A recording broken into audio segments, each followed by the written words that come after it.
dejar las armas para poder reintegrarse a la vida política, a una vida que no conocían, que no sabían cómo jugar en ese sistema, con esas reglas de juego, y a nosotros nos parecía lo más normal de la vida hablar de las reglas de juego del sistema democrático. Yo eso lo entendí al final y los comprendí más en la dificultad que tenían para avanzar en algunos puntos. Uno de los temas que los opositores del proceso y del acuerdo pues más han venido agitando y criticando, y yo no he entendido cómo es que critican si un acuerdo de paz se negocia precisamente para que los que están en armas se desmovilicen, entreguen las armas y se incorporen a la vida política. Yo soy Juan Manuel Santos y esta es la historia no contada del proceso de paz. Cambiar las balas por los votos. Bienvenidos al segundo episodio de Cambiar las balas por los votos. La segunda temporada de la historia no contada del proceso de paz. Hoy vamos a hablar sobre el punto 2. El punto 2 de la agenda, que tenía el nombre oficial Participación política, apertura democrática para construir la paz. Y nos acompaña una de las personas que contribuyó a que este punto se lograra acordar entre las FARC y el Estado, por su trayectoria, por su experiencia y también por su pasión por la democracia y por la paz. Y se trata de Antonio Lizarazo, abogado con más de 35 años de experiencia, experto en derecho administrativo y electoral, y acaba de terminar un periodo como magistrado de la Corte Constitucional. Antonio fue asesor de la mesa de negociación durante cerca de 6 meses, y el tema que hoy vamos a tratar es precisamente ese. ¿Cómo fue que se negoció este punto? ¿Cómo fue la negociación del punto 2 del acuerdo? Esa es la primera pregunta, Antonio. Bueno, muchas gracias, presidente, por esta invitación, que me honra mucho. Lo primero que siempre recuerdo cuando pienso en esa etapa de mi vida es el primer día que llegué a La Habana y que fui a la mesa. Entonces, ese día, después de muchas horas de hablar y hablar y hablar, yo tenía la íntima convicción de que no iba a pasar nada, de que ahí nos íbamos a parar sin llegar a acuerdos de nada. Era imposible, en mi opinión, eso era imposible, era abismal las diferencias que teníamos. Sobre todo porque yo creo que, las FARC no tenían una aproximación muy diferente de los alcances de ese mecanismo, de la mesa, de qué podía hacer la mesa. Tenían una concepción muy diferente de la agenda, los alcances de la agenda, hasta dónde podíamos llegar, y no tenían claro el problema de la legitimidad democrática. Es decir, esa mesa, y alguna vez yo le decía a alguno de ellos, miren, no es por ser ustedes, la FARC, y por ser todavía una organización ilegal, no reconocida, podía ser con cualquier otro partido. En esta mesa, en La Habana, no existe legitimidad para acordar las reglas de juego del sistema democrático. Se pueden hacer unos acuerdos, pero esto tiene que tramitarse a través con los demás actores del sistema político y a través de los procedimientos democráticos. Pues, presidente, para que ustedes entiendan la dificultad, duramos 4 meses todavía sin empezar a discutir los puntos concretos. 4 meses poniéndonos de acuerdo de qué era lo que podíamos, o sea, concretar la agenda, en definir, oiga, de qué es de lo que nos vamos a poner de acuerdo. Deme unos 4 meses. Deme unos ejemplos de esa discusión. ¿Qué era lo que discutían durante esos primeros 4 meses? Por ejemplo, para ellos, yo creo que ellos se veían más en un sistema de organizaciones sociales y de movimientos sociales. Yo creo que se sentían más cómodos ingresando a la vida política, no a través del sistema de partidos, sino a través de las organizaciones y movimientos sociales. Por ejemplo, pretendían que una reforma política necesariamente tenía que pasar por una modificación sustancial de la propiedad y de la actuación de los medios de comunicación social, que había que democratizar la propiedad y la información. Y el concepto de democracia, digamos, para ellos era más el modelo del socialismo del siglo XXI.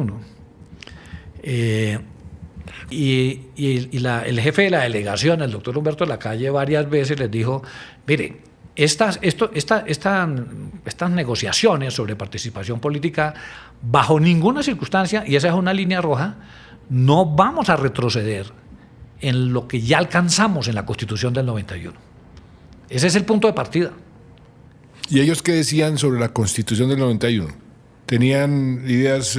Que para ellos no existía democracia en Colombia. El sistema nuestro era de papel. Era una democracia de papel que no garantizaba la participación, que era excluyente, en fin. Entonces partíamos, el punto de partida era abismal. O sea, mientras para ellos no existía una democracia, no existían de verdad partidos, no garantizaba la participación de los sectores minoritarios.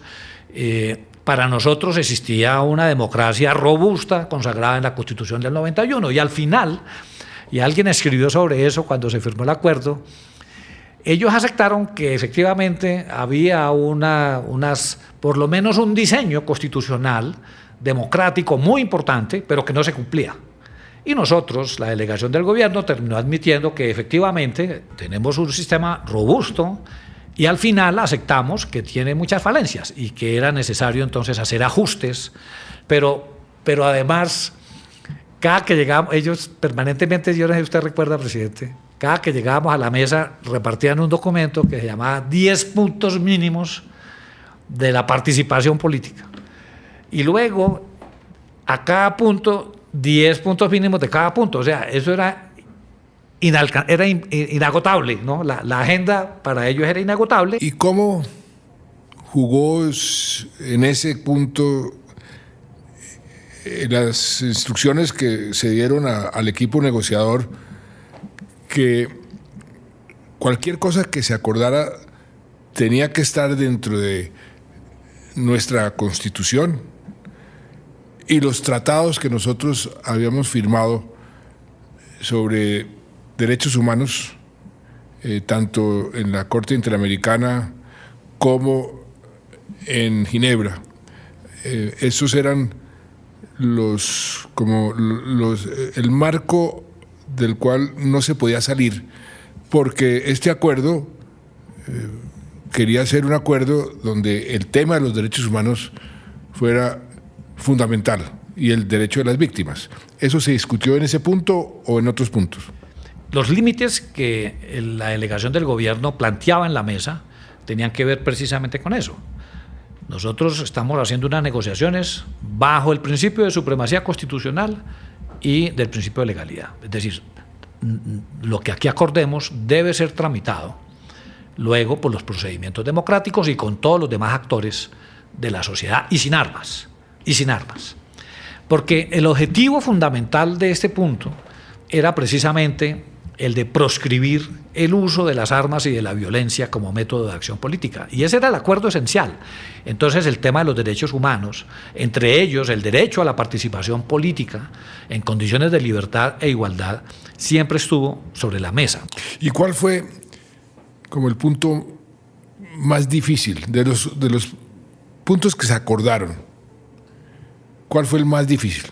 Digamos, el concepto de democracia participativa, por ejemplo, en esa materia tenían iniciativas que tenían que ver como con un sistema más corporativo, digamos, como que en el Congreso y en las corporaciones de elección popular estuvieran representados grupos poblacionales, o sea, como campesinos, trabajadores, como por sectores. Estilo constitución o constituyente chavista. Creo que en Venezuela se alcanzó a plantear ese tipo de representación, digamos, que fragmentado los constituyentes eran representados por organizaciones gremios, sociales, sí. o por gremios, por corporaciones, y eso, por supuesto, era un punto, una línea roja para nosotros. El modelo representativo en una democracia liberal, constitucional como la nuestra, no es de ese tipo de representación, sino una representación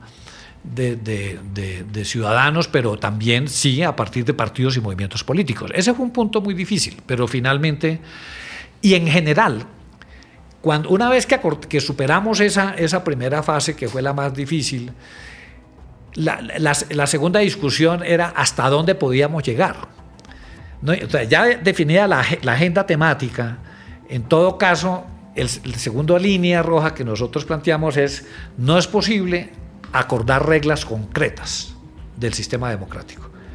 Nosotros no le podemos imponer a los colombianos y a los demás actores políticos que están dentro del sistema cuáles son las reglas de juego. ¿Usted cree que lo que tenemos hoy como producto del acuerdo en ese punto específico le ha servido a la democracia o no? Porque la crítica hoy de mucha gente, y yo creo que con cierta razón, es que eso abrió la puerta para la creación de un número de partidos que vuelve más difícil la democracia, los acuerdos, los consensos necesarios para que funcione. Eso es relativo, presidente. Y eso se lo discutimos mucho, especialmente al interior de la delegación del gobierno, porque yo fui el que más impulsó la idea de adoptar digamos, de separar las reglas para obtener personería jurídica de las reglas para obtener apoyos del Estado, financiación, acceso a medios, derecho a inscribir candidatos. Entonces, porque mi experiencia en el pasado, ¿por qué proliferaron los partidos después de la Constitución del 91? Llegamos a tener 72 partidos. Porque cada líder político era un partido, creaba su propio partido. ¿Pero por qué? No era tanto por la personería jurídica, era porque el solo hecho de tener personería jurídica le daba derecho a financiación, acceso a medios y a inscribir candidatos en cualquier elección. No importa que los votos los tuviera solo en un determinado territorio. Entonces, la propuesta era, mire, separemos personería jurídica, acredíteme que tiene X número de afiliados, pero le doy la personería jurídica y eso no le da derecho a nada, sino a existir como asociación con fines políticos. Pero si usted quiere tener financiación, si quiere tener derecho a inscribir candidatos y si quiere tener acceso a medios, eso sí se lo va a reconocer el Estado en función de los resultados electorales. Entonces, solo le doy financiación a los que tengan representación en el Congreso, con un 3% del total de los votos del Congreso, por ejemplo. Entonces, la idea era diseñar un mecanismo progresivo de adquisición de derechos. Por ejemplo, si en Bogotá existe un movimiento que logró elegir alcalde y logró elegir concejales, pues adquiere derecho a inscribir candidatos para alcaldía y para concejales en Bogotá, no en Leticia, ni en La Guajira, ni en el Chocó. Si quiere ir allá, tiene que ir y recoger firmas y acreditar que tiene respaldo ciudadano. Como no lo ha podido acreditar con votos, lo puede acreditar con firmas. Entonces, eso evita la proliferación desmesurada, porque los que se van a asociar son los que realmente tienen un interés legítimo en asociarse para hacer política.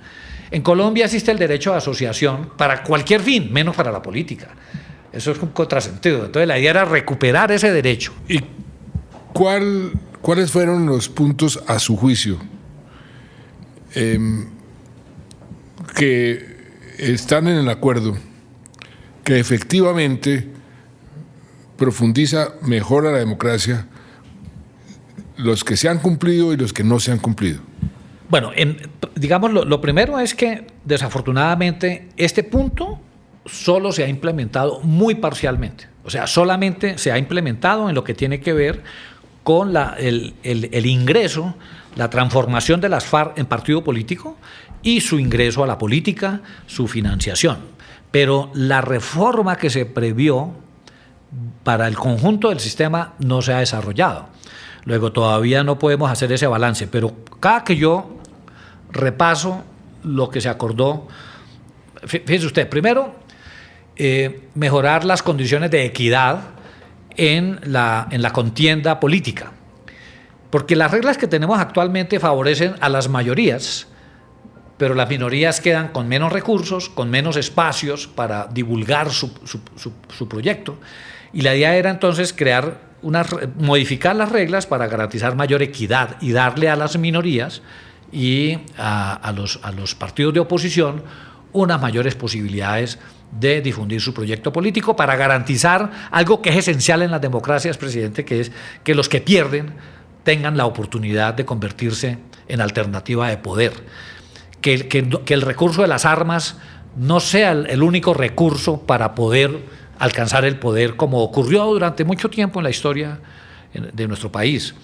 Porque también teníamos claro que, y se lo dijimos muchas veces, aquí no nos vamos a poner de acuerdo en el proyecto, en sus proyectos, en sus ideas políticas, ni en su proyecto de Estado, ni de sociedad. No vamos, el objetivo de la mesa no es ese.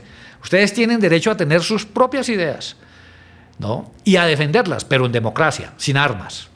Lo único que exigimos, ustedes no cambian de pensamiento, de lo que ustedes consideran que es mejor para la sociedad. No tienen que cambiar, como no va a cambiar tampoco la mayoría de los colombianos. Simplemente, aquí el acuerdo es, defiendan sus ideales sin armas, bajo las reglas del sistema democrático, y por lo tanto había que garantizar condiciones para que pudieran hacer la defensa de sus ideales en democracia, o sea, con un partido político, con financiación, con acceso a medios, en fin, con el estatuto de la oposición que se implementó, que contiene unas reglas muy importantes para la oposición. Entonces, esa era como la esencia del acuerdo.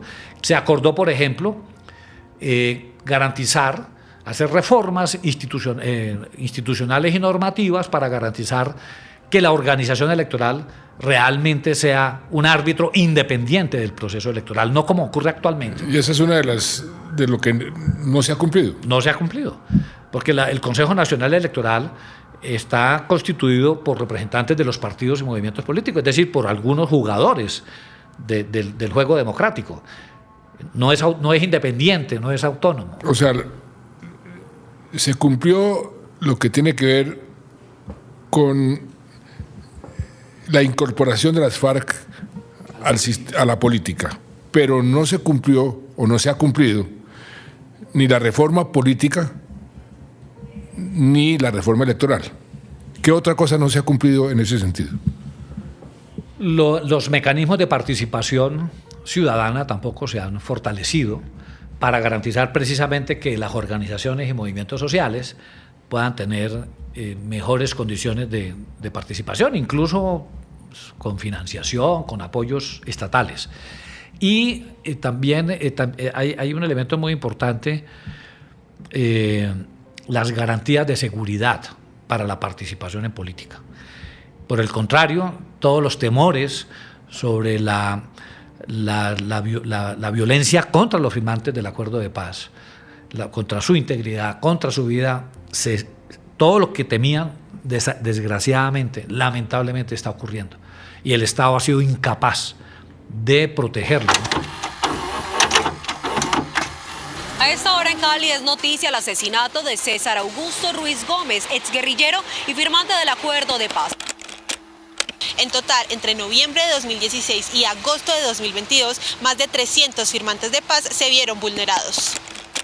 Y es que en lo corrido de 2022 se han asesinado a 39 excombatientes. Por eso el acuerdo tiene tantas páginas, digamos, tiene tanto detalle, sobre todo en lo que tiene que ver con las garantías de seguridad, con la reincorporación. Eso está muy, muy detallado, por la desconfianza. Y desafortunadamente, las instancias, los mecanismos, los sistemas de alerta temprana, los sistemas de protección que se acordaron no se han cumplido. Veamos lo que está pasando en Colombia con más de 450 firmantes de paz asesinados. O sea, se acordó un procedimiento, pero ese procedimiento no ha tenido el eco en el Estado para cumplir con sus propósitos. Por ejemplo, lo de las alertas tempranas. La Defensoría en estos últimos tiempos ha hecho una labor de alertas tempranas muy efectiva, muy eficaz, por lo menos eficaz en alertar, pero la alerta no encuentra eco en las instancias que deberían actuar ante esa alerta. La Defensoría del Pueblo alertó sobre el recrudecimiento de la violencia en el municipio de Buenaventura, en el Valle del Cauca. Dice que tiene miedo de que vuelvan a ocurrir nuevas masacres en esta región del país, en el Pacífico colombiano. La Defensoría del Pueblo emitió una alerta temprana por la inseguridad y violencia que afrontan 6 municipios del suroeste antioqueño. La alerta temprana de la Defensoría del Pueblo fue emitida el pasado 16 de febrero. En ella advertía del riesgo inminente para más de 26.000 pobladores del departamento del Meta, en municipios como Lejanías. Sí, presidente, digamos, los acuerdos tienen como los temas de ese punto, tienen como 2 niveles de lo acordado. En algunos temas es muy concreto lo acordado. Por ejemplo, todo lo que tiene que ver con las FARC es muy concreto. Que reconocimiento de personería jurídica, tanta financiación, tantas curules, o sea, cosas muy concretas en lo que tiene que ver con las FARC. Y en lo que involucraba los intereses del resto de la sociedad y de los demás actores políticos, son acuerdos procedimentales para luego en democracia construir las reformas. Entonces, en materia de garantías de seguridad, el acuerdo es muy concreto. ¿Qué tipo de instancias se iban a crear? ¿Qué mecanismos de alerta temprana? Incluso participativo, para que la sociedad también pudiera participar en eso. ¿Qué tipo de protección? ¿Con quiénes? ¿Cómo? O sea, muy detallado. Eso se implementó normativamente. Las instancias existen, los mecanismos existen, el sistema de alertas tempranas existen, diseñadas normativamente, pero no están funcionando. Por ejemplo, yo he sabido, por ejemplo, que las instancias de alto nivel que se crearon precisamente desde la Presidencia de la República, pues no ni siquiera se reúnen. O sea, es que ese es el problema. Pues, en el caso de las garantías de seguridad, yo recuerdo que el presidente, este servidor, presidía esas reuniones, no solamente en Bogotá, sino en las regiones. Y la falta de implementación de los gobiernos, porque no solamente el pasado, sino ese tema parece que se olvidó, porque ninguno de los presidentes, ni Duque ni Petro, ha presidido las comisiones de garantía. Ni siquiera los reúnen, presidente. Ni siquiera se reúnen. Ni siquiera se reúnen. Y se volvió unos mecanismos formales que no están cumpliendo la función, y la protección es muy formal, o sea, chalecos antibalas, carros blindados o... Es una protección que realmente es por cumplir, pero que no es efectiva. No es efectiva, y ellos reclaman tanto, presidente, era tan la cantidad de tutelas de firmantes del acuerdo de paz, implorando por la protección de su vida, que la Corte Constitucional terminó estudiando un conjunto de tutelas y declarando el estado de cosas inconstitucional en la protección de los firmantes del acuerdo de paz.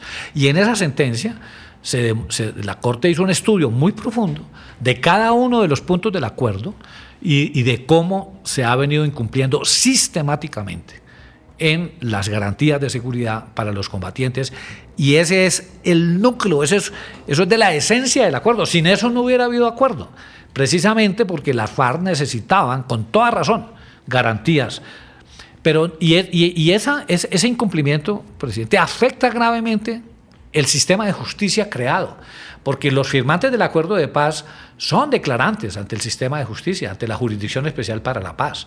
Luego, cada que se asesina a un firmante del acuerdo de paz, no solamente se está afectando a una familia, sino que se está afectando todo el conjunto del sistema de justicia, de verdad, de reparación. Cada que muere un firmante del acuerdo de paz es un golpe muy severo a la posibilidad de lograr la garantía de los derechos de las víctimas, a la justicia, a la verdad y a la reparación y a las garantías de no repetición, porque eso empuja a otros firmantes a volver a tomar las armas como para protegerse, si el Estado no es capaz de protegerlos. Y a su juicio, ¿qué quedó por fuera? ¿Qué de lo que se discutió se ha debido incluir y no se incluyó?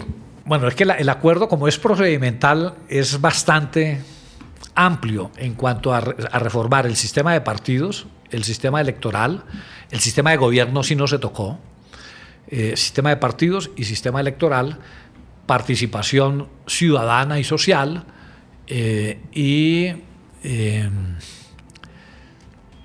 entonces yo creería que en esa materia de participación política no se quedó nada por fuera.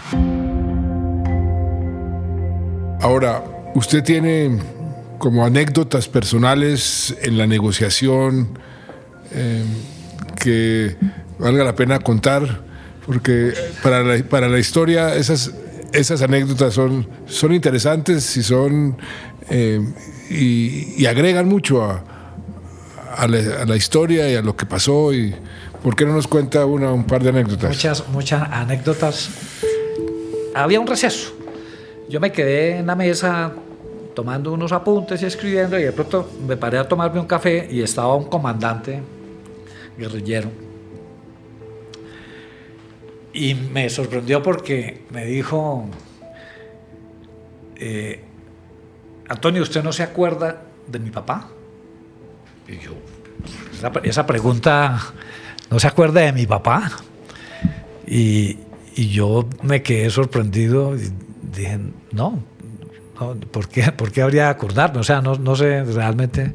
O sea, yo ni siquiera me sabía el nombre de ese guerrillero. O sea, todavía los conocíamos por los alias. Entonces le dije, no, ¿por qué? Cuénteme. Y entonces me dijo, usted alguna vez estuvo en la vereda en la que vivía mi familia. Yo era un niño. Y mi papá tenía un problema con un crédito de la Caja Agraria, iba a perder la parcela. La tenía perdida prácticamente por unas deudas que no podía pagar. Y mi papá lo abordó y le pidió el favor de que usted lo representara y le hiciera las gestiones jurídicas para salvarle la parcela, y usted le recibió el caso. Y como a los meses, un día me dice mi papá, mijo, acompáñame donde el doctor Lizarazo. Voy a darle las gracias porque nos salvó la parcela. Y entonces llegamos a su casa, doctor. Fuimos a su casa, no a su oficina, a su casa. Usted nos recibió en su casa. Y mi papá, que a usted lo admiraba profundamente, mi papá era comunista, me dijo, pero a usted era el único liberal que él respetaba y admiraba. Y llegó y le dijo, doctor Lizarazo, ¿cuánto le debo? Muchas gracias y tal. Y usted no le cobró. Le dijo, no, tranquilo. Afortunadamente eso no fue difícil, lo pude sacar sin mayores gastos, así que no se preocupe. Y entonces ahí comprendí yo por qué, y tengo que reconocerlo, nunca fui objeto de ninguna acción. Y por el contrario, curiosamente me dijo, por eso, cuando fui gobernador, yo era soltero, y entonces la primera dama era mi mamá, y me dijo, por eso siempre protegimos a su mamá. A su mamá, qué bonito, qué bonito. Y ¿Usted no tuvo la tentación o nunca tuvo conversaciones por fuera de los parámetros establecidos con miembros de las FARC sobre el tema que usted estaba negociando? Porque muchas veces los temas se resuelven por fuera de la mesa, en cierta camaradería. Por ejemplo, esto que usted me está contando, pues le da pie para decirle, oiga, mire, hablemos sobre esto, hablemos sobre esta cosa, ¿por qué no ayuda aquí? ¿Usted hizo eso o no tuvo oportunidad? Lo que pasa es que estaba prohibido. Cuando yo llegué, una de las reglas que me advirtieron, usted no puede tener ningún contacto personal. Cualquier contacto tiene que ser autorizado por el jefe de la delegación. Sí. Le cuento que al final, cuando yo supe que eso estaba tan estricto que no se hablaban por fuera de la mesa, y dije, no, me acuerdo que le dije a la canciller, venga, canciller, y en la última, digamos, etapa de la negociación, esto tiene que concretarse, pero concretarse rápidamente usando ahí sí todas las formas de contacto. Entonces, invite a los guerrilleros a comer, esas cosas. Ella comenzó a invitarlos y eso generó dentro de la delegación mucha resistencia. Creo que cuando ya habíamos terminado o estábamos a punto de terminar, también pidieron una reunión conmigo, y esa sí fue en la casa de ellos con todos y yo solo. Pero era para hacerme preguntas sobre el funcionamiento de las reglas actuales, digamos, por mi experiencia como consejero electoral, como asesor de reformas en materia política y electoral.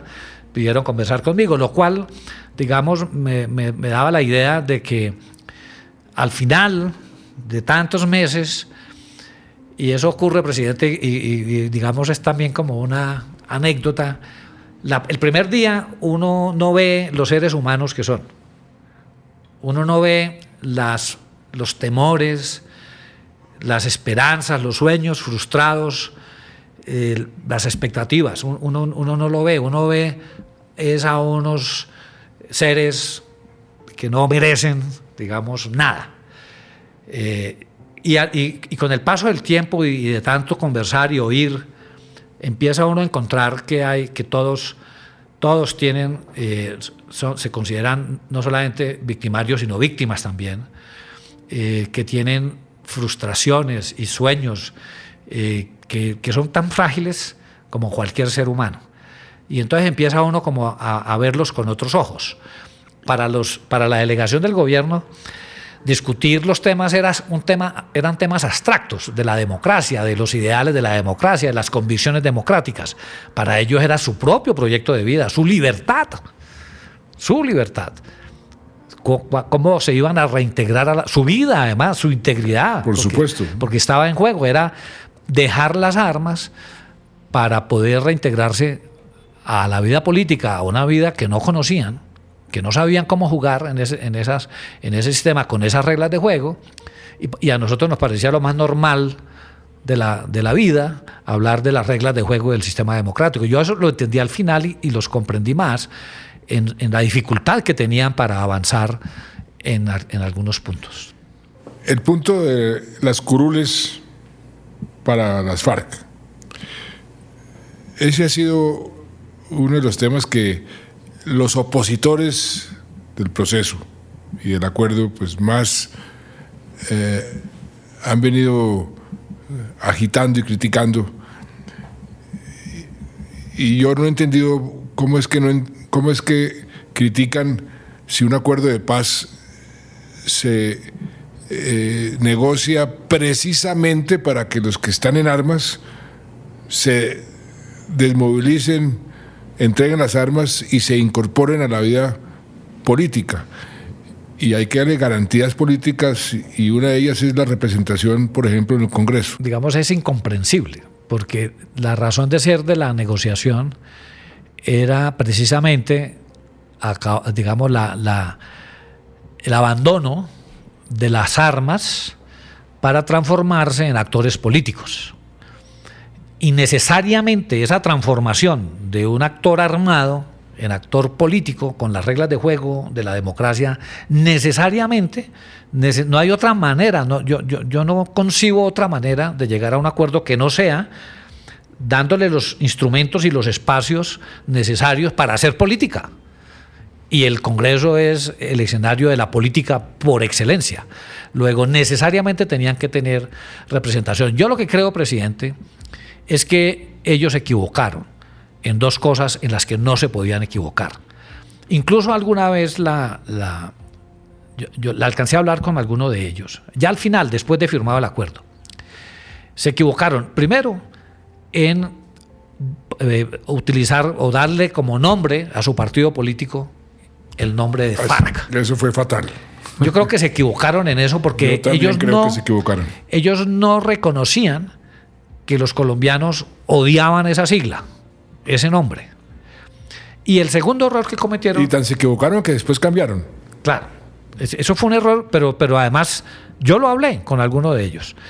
Y el segundo, pero desde entonces me di cuenta que no estaban en ese plan. Ellos creían que tenían... O sea, yo creo que ellos estaban muy aislados de la realidad y no alcanzaban a dimensionar el rechazo, la resistencia a ese nombre. Y el segundo es que cometieron el error de ponerse ellos mismos a integrar las listas. También en alguna ocasión yo les había dicho, mire, ustedes tienen que buscar unos líderes, ustedes tienen líderes muy importantes, que la gente no los asocia con ser los criminales que los colombianos señalan, con los secuestradores, con los actores digamos, de las atrocidades que los colombianos los acusan. Tienen que poner a terceros y van a obtener, como hizo en la M19, en la Constituyente. Yo les decía, sigan esa experiencia. Yo creo que es mucho mejor eso, pero yo creo que en esos dos errores es lo que explican en buena medida el rechazo a que estén en el Congreso. Pero en todo caso, a pesar, incluso con ese nombre y con esos candidatos, no había otra manera de construir de esa transformación que no fuera reconociéndolos como actor político y en los escenarios de la política durante un tiempo mientras entraban en el sistema. Y en términos generales, ¿usted cree hoy que el acuerdo ayudó a mejorar la democracia colombiana? Por ejemplo, muchos dicen, mire, yo ya salgo a protestar sin el miedo de que me estigmaticen como guerrillero, y eso se lo debo al acuerdo de paz. ¿Usted cree que eso es así? Yo creo que sí, y era previsible. Era previsible, y de eso hablamos muchas veces en la delegación del gobierno. Digamos, lo que viene después del acuerdo, una vez el principal actor de la violencia en Colombia abandonara las armas y se reintegrara a la política, va a haber un desbordamiento de la conflictividad social, porque se acababa el conflicto armado, pero no el conflicto social. El conflicto social estaba intacto y precisamente ahí en el acuerdo puntos sustanciales para superar la conflictividad social, como el acuerdo del punto 1 sobre desarrollo rural integral, que no se ha cumplido tampoco. Pero entonces era previsible que iba a haber una gran conflictividad social, tanto que uno de los puntos del acuerdo 2, del punto 2, era precisamente una regulación sobre la movilización y la protesta social. Que yo recuerdo además que frente a la insistencia de las FARC en acordar esa regulación, y yo planteaba, mire, no, ¿para qué regulación? La Constitución consagra la libertad de movilizarse y de protestar. Cualquier regulación con un solo artículo implica una limitación de esa libertad. No, que hay que regular. Entonces, dijimos, ok, si ustedes quieren regular, entonces tenemos que pactar que cualquier normatividad que se expida para regular la protesta social tiene que incluir también los derechos de los que no protestan y de los que no se movilizan. Porque no puede ser posible entonces, y en esos días había ocurrido algo en el Catatumbo, que bloquearon una vía, venía una ambulancia y creo que murió una señora, en fin, entonces le dijimos, eso no puede ocurrir. Los que protestan tienen el derecho a protestar, pero no tienen derecho a impedirle a los demás su locomoción, sus libertades, sus derechos. Entonces, la regulación tiene que contener eso. Eso no se ha hecho, pero eso está pactado en La Habana, de que cualquier regulación sobre protesta y movilización social es sobre la base del respeto también y el reconocimiento de los que no quieren protestar y no salen a las movilizaciones. Luego, la respuesta es sí, mejoramos, avanzamos. Desafortunadamente, muy rápidamente, todo eso se ha venido perdiendo y estamos retrocediendo. Pero por eso, y yo soy uno de los que más insisto, si los gobiernos pudieran tener la capacidad de cumplir con lo que la Corte Constitucional les ha ordenado de implementar los acuerdos, muchos de estos problemas desaparecerían. Toda la participación de las comunidades en los planes de desarrollo con enfoque territorial, las garantías de seguridad, es que estaba todo en el acuerdo. Y cumpliendo con eso, yo por eso le decía al presidente anterior, a Duque y a Petro, la sola implementación del proceso de paz es un gran programa de gobierno. Pero infortunadamente, por diferentes razones, eso no se ha logrado, pero todavía hay tiempo, doctor Antonio. Yo todavía esa esperanza la guardo de que se van a dar cuenta que ahí estaba buena parte de la solución de los problemas.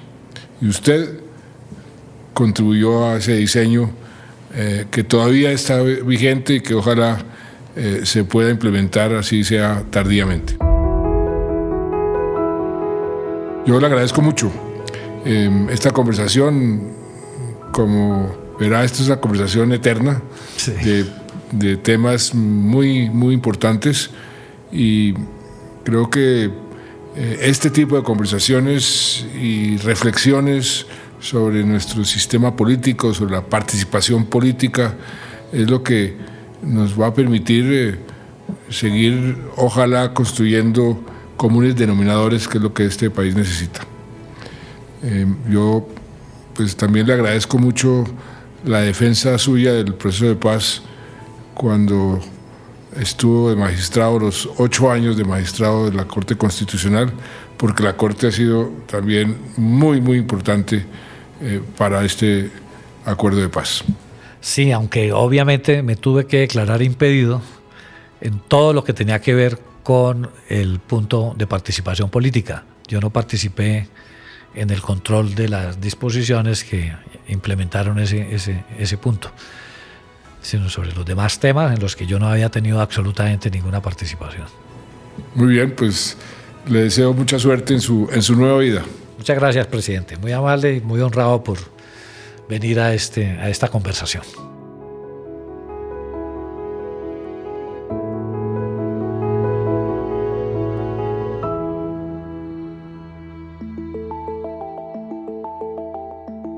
La historia no contada del proceso de paz es un contenido educativo de la Biblioteca Abierta del Proceso de Paz Colombiano, la BAP.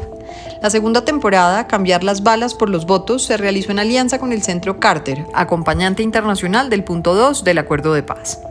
Este episodio se hizo bajo la dirección de Natalia Roa, la edición de Lina Hernández, la producción y postproducción de Rodrigo Gutiérrez, el diseño gráfico de Juan David Camacho, la investigación de Andrés Pérez y Larisa Pisano, y además contó con el apoyo de Jenny Lincoln, Mario Puerta y Harold Martínez del Centro Carter. Presentado por Juan Manuel Santos, expresidente de Colombia y Premio Nobel de Paz. Recuerden seguir este podcast en su plataforma de audio favorita y activar las notificaciones para que no se pierdan los próximos episodios.